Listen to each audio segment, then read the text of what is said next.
अगर मैं आपको बताऊं कि एक फ्रेमवर्क है जिसके थ्रू आप 5 गुना बढ़ने वाला 10 गुना बढ़ने वाला स्टॉक निकाल सकते हैं, तो क्लिकबेट नहीं है। Manish Pabrai, one of the most renowned value investor का स्टॉक पिकिंग फ्रेमवर्क है। 4 चीजें उसके अंदर आती हैं, पाकिस्तान के कॉन्टेक्स्ट में उसको कैसे अप्लाई करना है, सब बात करेंगे आज। Let's start. सबसे पहले तो जो इन्वेस्टर्स हैं उनको पता होगा मनीष पाबराय है कौन, बट जिनको नहीं पता है मैं एक्सप्लेन कर दूं। Manish Pabrai is one of the value investors. But value investing तो वो होती थी ना, बुक वैल्यू से नीचे ले लो, बुक वैल्यू पे पहुंच जाए तो बेच दो, current asset should be less than the stock price. वो पुरानी बात थी, अब सब अपडेट हो गया है। मनीष पाबराय थिंक्स के वैल्यू इन्वेस्टिंग का ambit is much bigger than looking at book value. वो कहते हैं कि वैल्यू इन्वेस्टिंग में भी you can find multi bagger stocks, वही 5 गुना 10 गुना 100 गुना। और ये जो बंदा है ना, इसकी सिर्फ अप्रोच फर्क नहीं है, इसका बैकग्राउंड भी फर्क है। Unlike Warren Buffett, although Warren Buffett और चार्ली मंगर को ये अपना मेंटोर कहते हैं, बट इनका कोई एजुकेशनल बैकग्राउंड नहीं है इन्वेस्टिंग में। इनकी एक आईटी फर्म थी जो उन्होंने बेची, उससे कुछ पैसे आए, उसमें से $1 मिलियन इन्होंने स्टॉक मार्केट में लगाया और $13 मिलियन पहुंचा दिया था 5 साल के अंदर। इसका मतलब ये जो कह रहे हैं दैट मैटर्स, सुनना है इस बात को। एंड इनकी अप्रोच कैसे डिफरेंट है, वो कहते हैं भाई economy does not matter, stock market की मंदी तेजी does not matter. Warren Buffett भी ये कहते हैं, बट वो कहते हैं इकोनॉमी लाइक पाकिस्तान, टर्की में भी पैसे बना सकते हैं आप। एंड वो कैसे? 4 स्टेप फ्रेमवर्क। नंबर 1, हमें वो कंपनी चूज करनी है जिसका रिटर्न ऑन कैपिटल ज्यादा हो। फॉर्मूलाज मैं एंड में समझाता हूं, but understand the logic behind it. देखिए, प्रॉफिट बनाना मुश्किल बात नहीं है, कैपिटल डालते जाओ और प्रॉफिट बढ़ाते जाओ। ओवर एक्सपेंशन कर दो, ओवर प्लांट ले लो, महंगा प्लांट ले लो, बट प्लांट कुछ ना कुछ तो बनाएगा ना, तो उसका प्रॉफिट तो आपको आएगा। जब एज एन इन्वेस्टर आप देख रहे होंगे तो आप कहेंगे यार ये कंपनी कितनी अच्छी है, इस कंपनी का तो प्रॉफिट बढ़ता ही जा रहा है। बट एक्चुअली हमें यह देखना है कि उसने कितना कैपिटल लगाया और उसमें से उसने कितना प्रॉफिट बनाया। जिस कंपनी का रिटर्न ऑन कैपिटल ज्यादा होगा वो अपने कैपिटल को एफिशिएंटली एलोकेट कर रही है। कैपिटल क्या होता है? उधार लेके बिजनेस को चला लो, या फिर इक्विटी, अपने ही पैसे को रीइन्वेस्ट कर दो बिजनेस के अंदर। कैपिटल के 2 ही तरीके हैं लाने के लिए। हमें यह देखना है उन कंपनीज पे बेट करनी है जिनका रिटर्न ऑन कैपिटल ज्यादा हो।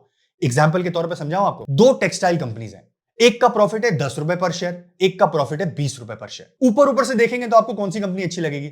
वही जिसका 20 रुपए पर शेयर का प्रॉफिट है, right? But what if company A जिसका 10 रुपए का प्रॉफिट था, वो 10 रुपए कमाने के लिए उसने 50 रुपए का कैपिटल लगाया था, जबकि कंपनी 2 20 रुपए का प्रॉफिट कमाने के लिए उसने 200 रुपए का कैपिटल लगाया था। वो कैपिटल को 250 रुपए कर देगा, फिर 1 रुपए 1.25 रुपए और कमा लेगा, हमें लगेगा प्रॉफिट आ रहा है। बट रिटर्न ऑन कैपिटल दूसरी कंपनी का 10% है, पहली कंपनी का 20% है। अब 1 मिनट के लिए सोचें, स्टॉक मार्केट बंद है, ये दोनों बिजनेसेस आपके पास आते हैं और पैसे मांगते हैं। आप दोनों से जब सवाल पूछेंगे तो आप किस में इन्वेस्टमेंट करेंगे? आप उसी में करेंगे ना जो 50 रुपए लगा के 10 रुपए कमाता है, क्योंकि आपको पता है कि मुझे अगर 20 रुपए पर शेयर की ईपीएस पे जाना है तो मुझे 50 रुपए का कैपिटल ऐड करना है।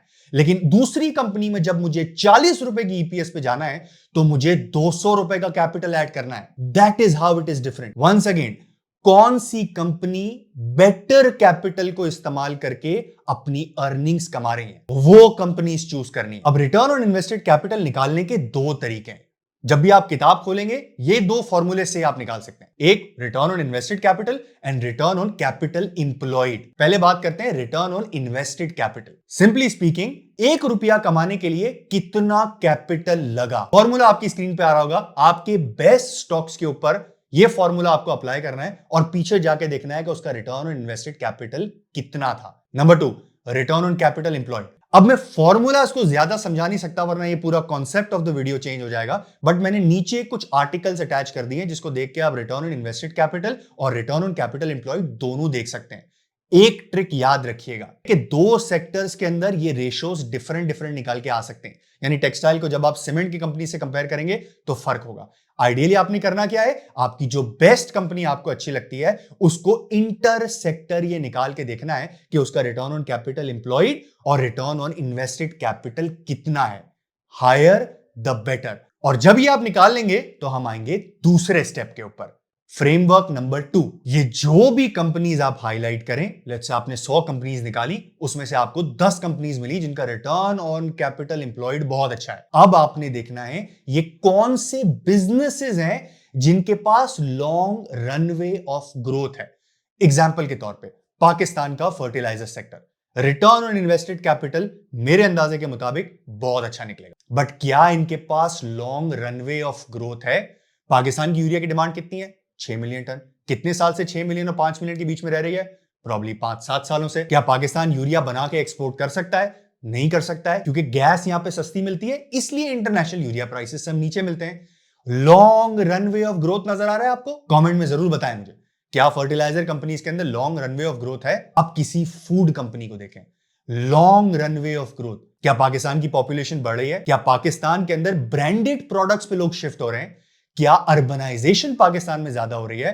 अगर ये सब कुछ हो रहा है तो नई पॉपुलेशन क्या इन चीजों को खरीद रही है? खरीद रही है तो कितनी अनटैप्ड पॉपुलेशन बाकी है? यह है लॉन्ग रनवे ऑफ ग्रोथ।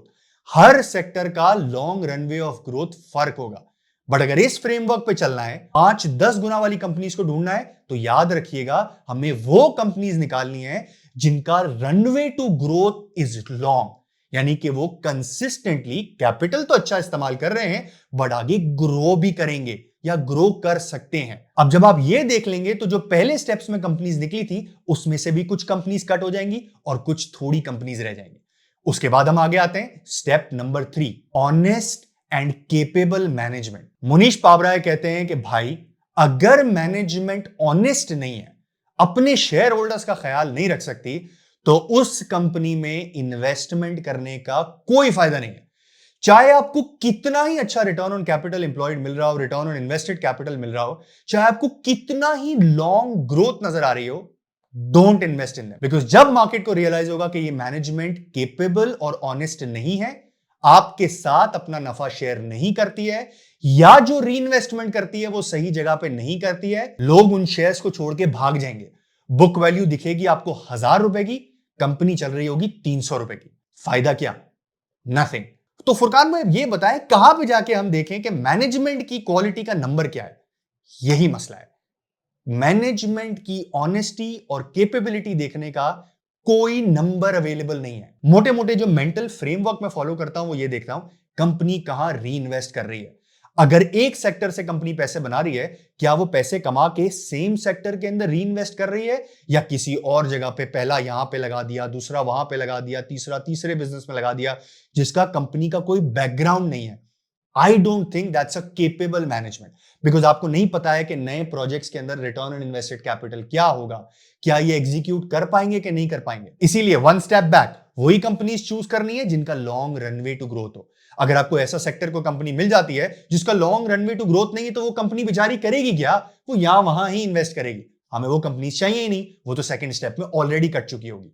तो थर्ड स्टेप में honest and capable management, and last attractive price. Price गलत है ना, तो चाहे कितने ही अच्छे ये रेशोज हो, that doesn't matter. This is where this approach differs from growth investing. Growth investing वाले क्या कहते हैं? भाई जो भी पी मल्टीपल मिले, कंपनी की मैनेजमेंट अच्छी है, रनवे टू ग्रोथ है, 100 का P multiple is not even bad. ये है वैल्यू इन्वेस्टर। ही सेज कि यार मुझे ये कंपनी अच्छी वाली तो चाहिए, बट मुझे उस प्राइस के ऊपर चाहिए जहां पे इट मेक सेंस। और ये भी सब्जेक्टिव है, जिस तरह केपेबल मैनेजमेंट वाला पॉइंट सब्जेक्टिव था।